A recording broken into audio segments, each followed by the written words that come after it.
নমস্কার বন্ধুরা, কেমন আছেন? আশা করি সবাই ভালো আছেন। আবার একটি নতুন ব্লগে সবাইকে স্বাগত। এখন রাত 8টা বাজে। দিদিমণি গাছ থেকে পাকা আম কুড়িয়েছিল, সেই আমগুলো আমসত্ত্ব বানাবে, তাই সেগুলো সিদ্ধ করতে বসে গেছে। আর দিদিমণির এখন নিত্যদিনের কাজ, প্রত্যেক দিন রাত হলেই এরকম পাকা আম সিদ্ধ করবে, তারপরে আমসত্ত্ব বানাবে। কি করবে, অনেকগুলো আমাদের পিছনের পাশে যে বাড়িটা আছে, ওখানে যে আম গাছগুলো আছে তাতে আম হয়েছে। দিদিমণি তার রোজ গুড়িয়ে নিয়ে আসে, নিয়ে এসে নিজে যেগুলো খায় খায়, আর না হয় এই আমসত্ত্ব বানাচ্ছে। দেখুন কতগুলো পাকা আম, রোজ এতগুলো করে গুড়িয়ে নিয়ে আসে। কেটে খাওয়াও হয়, খুব টক না, খুব মিষ্টিও না, কিন্তু খেতে ভালো লাগে রোদের সময়। রাতে আমগুলো সিদ্ধ করে ভালো করে সিদ্ধ করে নিল। সিদ্ধ করে নেওয়ার পর জল ঝারিয়ে ঢাকা দিয়ে রেখে দেবে। কাল সকালে সেইগুলো আমসত্ত্ব দেবে।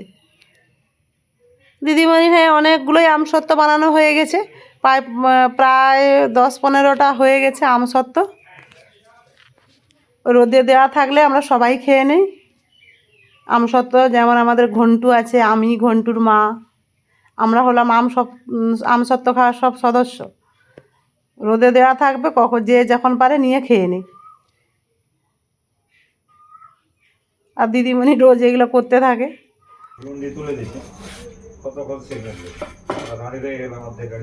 এক কড়াই আম সিদ্ধ করা হচ্ছে, কালকে অনেকগুলোই আমসত্ত্ব হবে, 5-6টা হয়ে যাবে বলো। এই যে আমগুলো এরকমভাবে সেদ্ধ করা হয়েছে।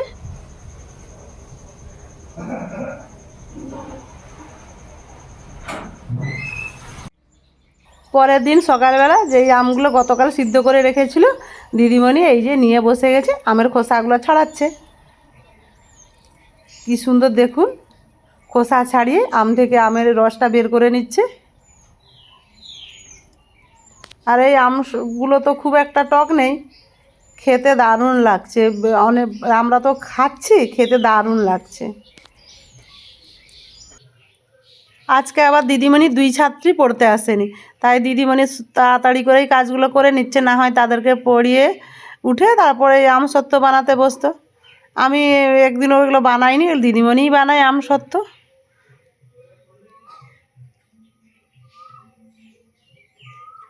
আর এই পাকা আমের আমসত্ত্ব খুব সুন্দর হয়।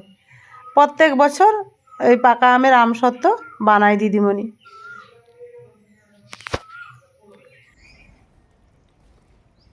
সব আমগুলো নিজড়ানো হয়ে গেছে।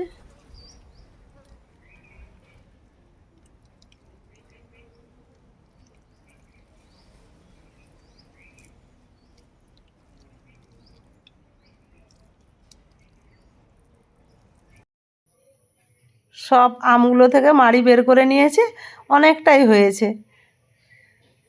এবারে দিদিমণি চালুনি দিয়ে চালিয়ে নেবে। চালুনি দিয়ে চালিয়ে নিলে যে রোয়াগুলো থাকে আমের, সেগুলো আর থাকবে না। খুব সুন্দর মসৃণ হয়ে চালানো হয়ে যাবে।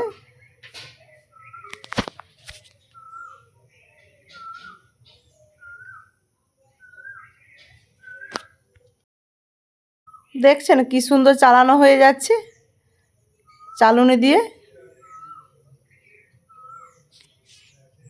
আমের যে ছিবড়েগুলো আর একটুকুনো থাকবে না।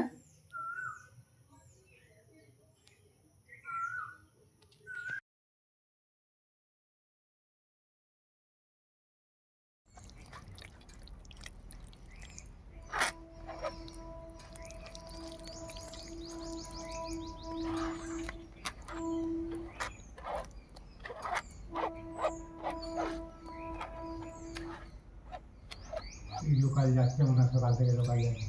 কেন আসেনি, কত বন্ধ বসে আছে, সব বসে আছে টোটোওয়ালা। দিদিমণি থালাগুলো আগে থেকে ভালো করে ধুয়ে জল ঝরিয়ে তেল মাখিয়ে রোদে রেখেছিল। এইবার এই থালাগুলোতে ঢেলে দেবে। আর দিদিমণি যে আমসত্ত্বগুলো বানায় খুব পাতলা করে বানায়। অনেকে আছে খুব মোটা মোটা করে বানায়, কিন্তু দিদিমণি খুব পাতলা করে বানায়। দুটো থালায় দিল, আরও দুটো থালাতে দেবে।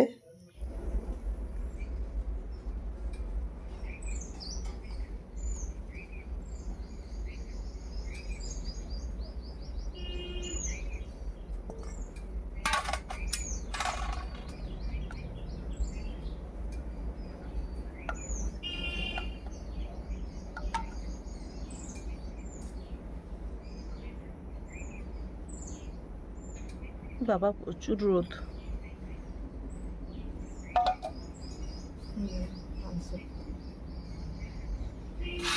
দিদিমণি তো সকালবেলায় দিয়েছিল আমসত্ত্ব, প্রচণ্ড রোদ বেরিয়েছে।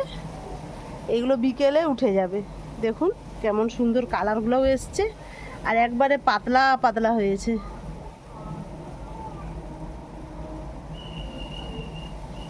বিকেলে সারাদিন রোদ লাগার পর এখন বিকেলবেলা দিদিমণি এই যে থালা থেকে তুলে নিচ্ছে, দেখুন কি সুন্দর উঠে যাচ্ছে।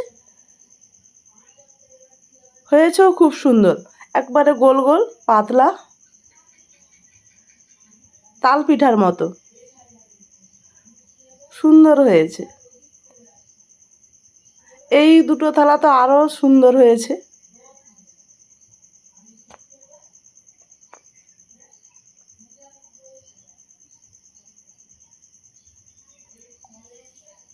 উঠে যাচ্ছে কত সুন্দর। আর এই আমসত্ত্ব সারা বছর সংরক্ষণ করে রাখা যায়। আমাদের গ্রাম্য পদ্ধতিতে আমসত্ত্ব দেওয়া, মাও এরকমভাবেই দিত আম সিদ্ধ করে, দিদিমণি এরকমভাবেই দেয়।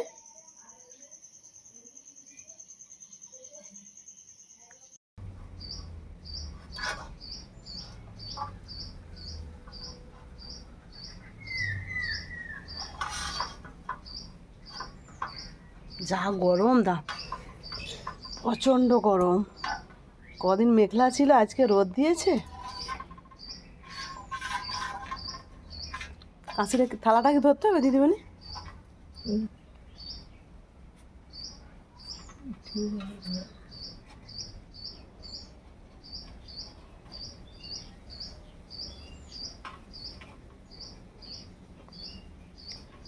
আমসত্ত্বগুলো কেমন হয়েছে অবশ্যই কমেন্টে জানাবেন। আর ভালো লাগলে লাইক, কমেন্ট, শেয়ার করবেন, সাবস্ক্রাইব করবেন। দেখুন কেমন সুন্দর হয়েছে।